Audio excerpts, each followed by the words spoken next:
Kalau yang membunuh bisa jadi pejabat, yang menculik bisa jadi presiden, apa sulitnya merampas lahan? Tinggal dinamakan proyek strategis nasional. Sungai tempat rakyat mencari makan di IKN pun bisa diputus dan dibelokkan demi istana presiden yang kosong. Tetapi karena memang negara melindungi perampasan ruang hidup, negara melindungi penggusuran, maka jeripaya itu terus berlangsung bagi warga Barabaraya. Itulah yang kemudian kenapa kejahatan HAM di Indonesia itu tidak pernah bisa dijadikan komedi, karena waktunya tidak pernah menyembuhkan itu, karena negara diam aja.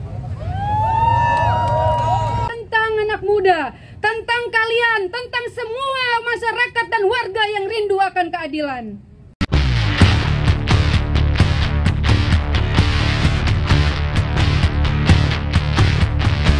Hari ini kita buktikan kita persisten untuk terus melawan, untuk terus menggugat kebenaran, untuk terus menuntut keadilan. Di depan istana penjahat HAM yang ada di sana, kawan-kawan. Oke kawan-kawan, berikutnya mungkin kita ke refleksi selanjutnya. Ya, ada dari Mbak Evi Mariani. Teman-teman, kita sambut ini refleksi selanjutnya dari Mbak Evi. Hidup korban! Jangan diam! Saya Evi Mariani, saya seorang jurnalis di Project Multatuli, sebuah inisiatif jurnalisme publik yang melayani yang dipinggirkan dan mengawasi kekuasaan agar tidak ugal-ugalan. Kami sering dibilang menerbitkan berita yang surem-surem, dikritik gitu ya. Kalian tuh bikin beritanya surem-surem terus. Itu kami akui, karena ketika kami melayani yang dipinggirkan, banyak berita perampasan lahan, perusakan lingkungan, pengerahan aparat agar yang berkuasa bisa terus berkuasa dan bisa ugal-ugalan terus. Selama lebih dari 3 tahun kami menjalankan jurnalisme kami, ada ratusan cerita luka masyarakat adat dan masyarakat perdesaan yang tanahnya dirampas dan pangannya dibuldoser.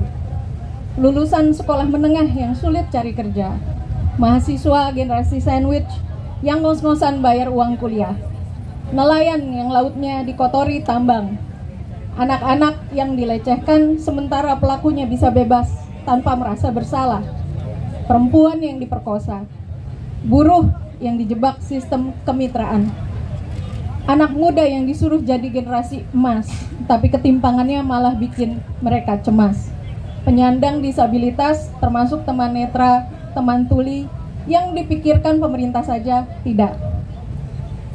Di samping luka-luka itu ada mereka yang mendampingi, ikut memperjuangkan, menemani, karena kita percaya kalau yang luka tidak disembuhkan, tidak diberi keadilan, yang melukai tidak dihukum setimpal, maka bangsa kita tidak akan pernah sejahtera dan bahagia sepenuhnya. Saya percaya luka-luka kita semua ini ada pertautannya.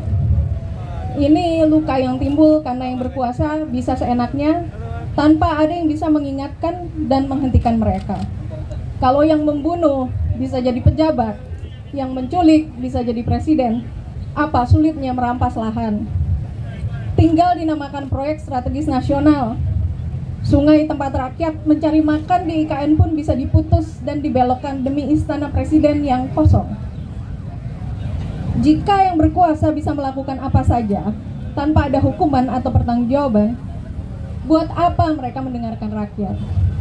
Mereka yang berkuasa juga bisa mengatur agar bangsa ini tidak punya ingatan bersama atas kekerasan dan kejahatan yang mereka lakukan dengan leluasa.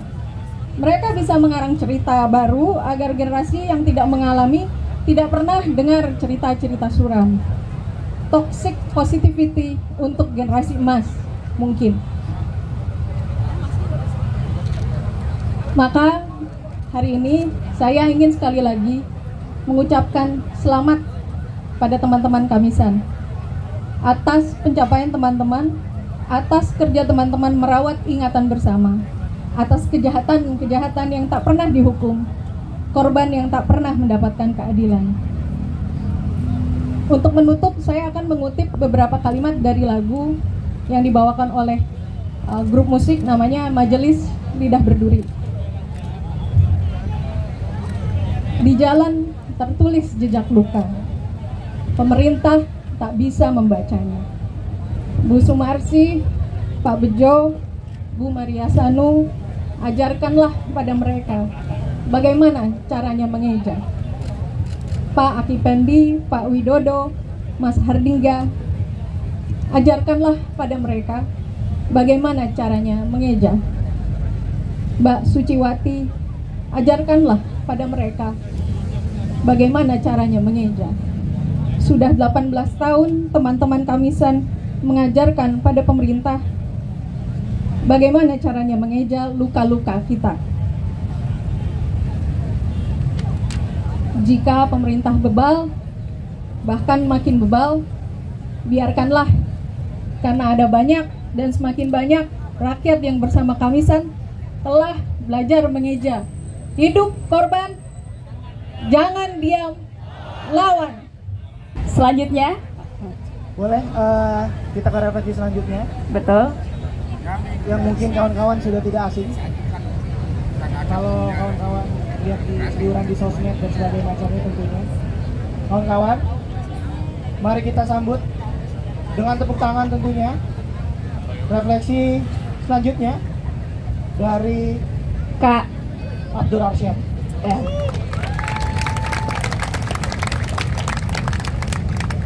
Sebelum itu tentunya kawan-kawan, hidup korban! Jangan diam!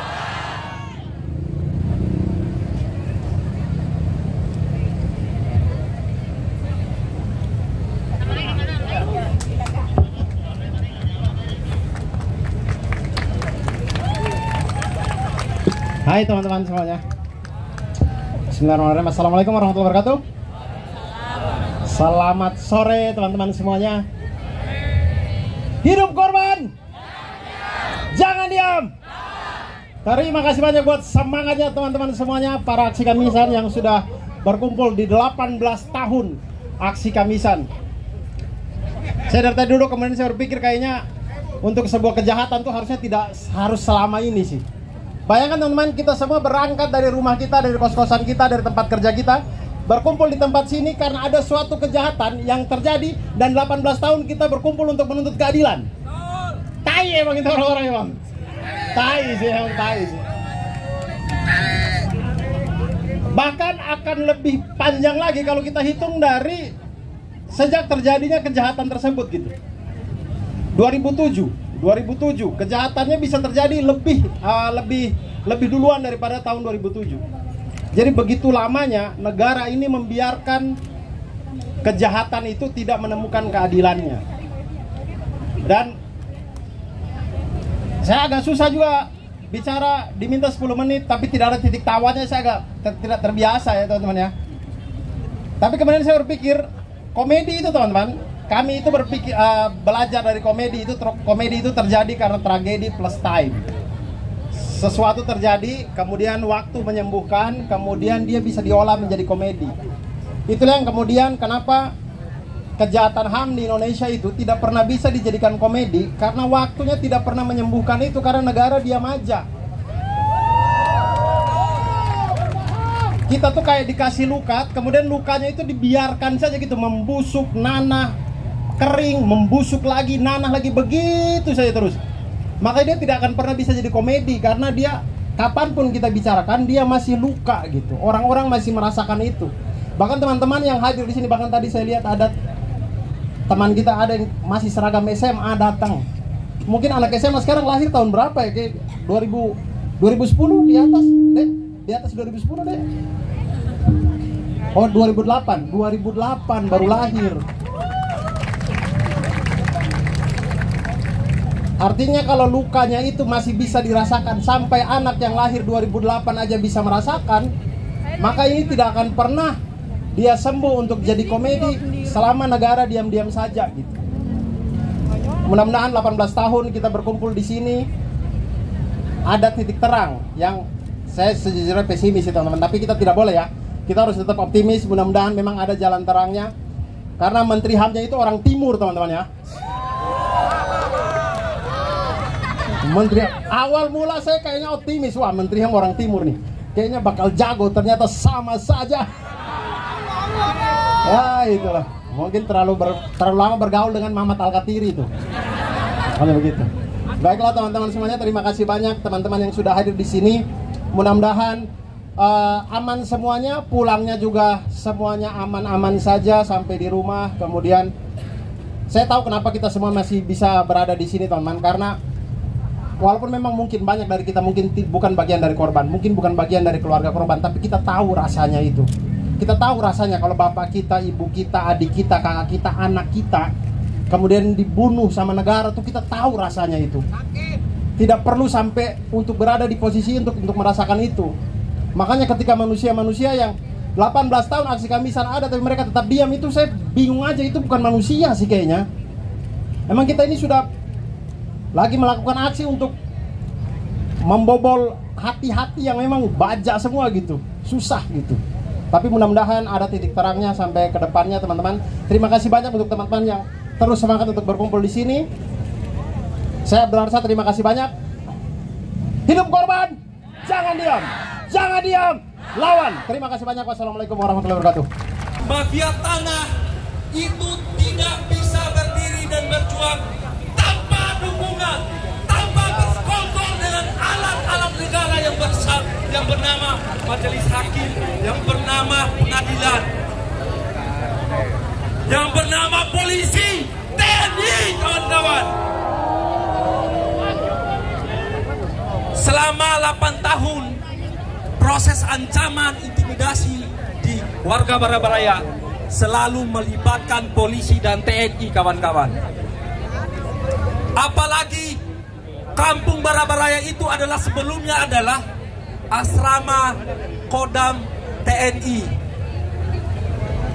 Kemudian diahli wariskan atas nama orang yang bertahun-tahun sudah meninggal, kawan-kawan. Jadi warga Barabaraya itu melawan penggugat yang bertahun-tahun sudah mati di pengadilan, kawan-kawan. Tetapi karena memang negara melindungi perampasan ruang hidup, negara melindungi penggusuran, maka jeripaya itu terus berlangsung bagi warga Barabaraya.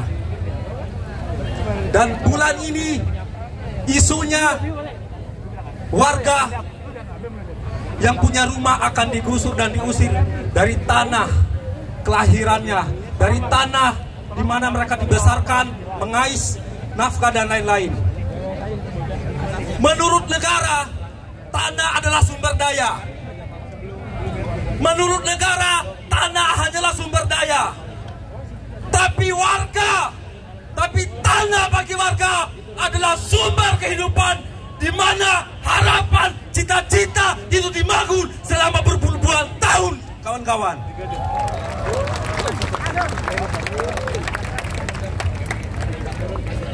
Hari ini Barabaraya telah melangsungkan aksi-aksi di pengadilan negeri, di pengadilan tinggi, dan kami besok bersolidaritas di Jakarta untuk mendatangi Komnas HAM, dan ada rencana juga kita akan melaksanakan aksi di Mahkamah Agung untuk mengeluarkan fatwa.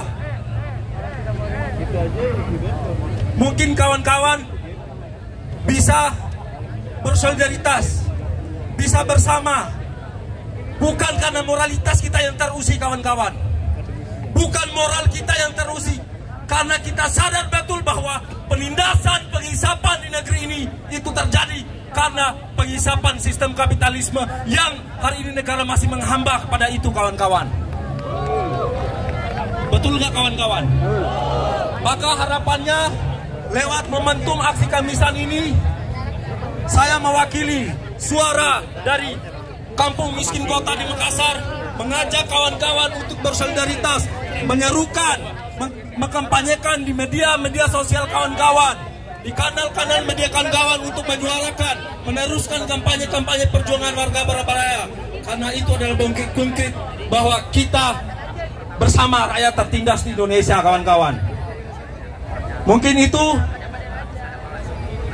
kawan-kawan, terima kasih telah memberikan ruang bagi saya mewakili warga Barabaraya. Kota Makassar. Hidup rakyat. Hidup rakyat. Terima kasih. Wassalamualaikum warahmatullahi wabarakatuh. Selamat sore kawan-kawan.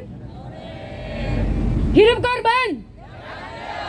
Jangan diam. Hidup korban. Jangan diam. Kawan-kawan sekalian, terima kasih sudah hadir di sore ini, sore ke-18 tahun Kamisan. Saya berdiri di sini sebetulnya harusnya adalah Bapak, Ibu, para korban dan juga kawan-kawan muda luar biasa yang ada di belakang panggung ini yang menyiapkan Kamisan pada sore hari ini. Tapi untuk membuka, mungkin saya hanya akan memberikan pengantar untuk nanti kawan-kawan kita yang lain akan memberikan refleksinya, orasinya, pandangannya tentang kita, Kamisan hari ini, gerakan hari ini. Kawan-kawan sekalian, Kamisan 18 tahun buat kami tidak akan bisa berjalan terus hingga saat ini apabila tidak ada keterlibatan banyak orang, keterlibatan banyak pihak.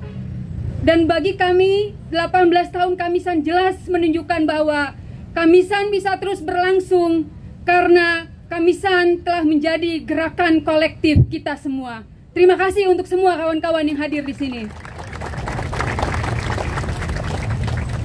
Di momen-momen Kamisan yang besar seperti ini, di usia ke-18 tahun Kamisan, selalu saja buat saya dan mungkin juga bagi banyak kawan di sini, bagi banyak Bapak Ibu korban di sini, mengingatkan kita, Kamisan yang pada awalnya lahir dari inisiasi para korban kejahatan kemanusiaan dari berbagai kasus di berbagai wilayah. Kamisan yang lahir karena kegigihan para korban, itu selalu akan kita jadikan landasan, fondasi kita bersama. Kita tidak bisa melupakan kawan-kawan. 18 tahun lalu, Bapak Ibu korban dengan kegigihannya mereka, ibu-ibu di sini masih ada kawannya, buruh-buruh dengan upah murah, ibu-ibu rumah tangga di pinggiran Klender. Mereka tidak punya uang untuk berkamisan, mereka hanya buruh, tapi mereka ingin bersuara karena anak-anak mereka dibakar, karena anak-anak mereka hilang. Mereka merelakan kawan-kawan berpatungan hanya untuk menyewa satu bajai dan berjejal di dalamnya. Mereka saksinya masih ada di sebelah kanan dekat Pak Bejo. Kegigihan lain yang juga tidak pernah kita lupakan adalah bagaimana ibu tua renta, bapak tua renta di awal-awal Kamisan menaiki bus-bus kota yang pengap dan sesak, berdiri berdesakan hanya untuk hadir di sini di Kamisan. Kita juga tidak akan lupa bapak tua renta dengan mobil tuanya yang saya selalu ingat, menjemput kawan-kawannya hanya untuk hadir di sini di Kamisan. Kawan-kawan sekalian, tentu banyak sekali kisah-kisah kegigihan para korban, para ibu bapak korban yang akan terus menjadikan aliran tetes semangat untuk kita Kamisan saat ini dan Kamisan ke depan. Kawan-kawan, hari ini 18 tahun Kamisan buat kami tidak lagi tentang hanya korban kejahatan kemanusiaan. Kamisan hari ini adalah tentang anak muda, tentang kalian, tentang semua masyarakat dan warga yang rindu akan keadilan. Kawan-kawan berkumpul di sini hari ini bukan lagi karena kawan-kawan sekedar berempati, sekedar bersolidaritas, tapi karena kawan-kawan, karena kita semua sadar kita harus terus menyuarakan keadilan. Dan Kamisan akan menjadi salah satu rumah kita. Kamisan harus terus menjadi suluh kita, penyulut kita untuk terus menghidupkan semangat harapan para korban. Dan untuk terus kita melawan rezim hari ini yang jelas-jelas lahir dari darah bau keringat para korban, yang jelas-jelas hadir menggunakan kekuasaan hukum dan politik untuk menindas kita semua sebagai warga. Sekali lagi, karena saya sudah diingatkan oleh panitia dengan waktu yang terbatas, sebetulnya saya ingin sekali banyak bercerita. Hidup korban, jangan diam, lawan. Selamat sore.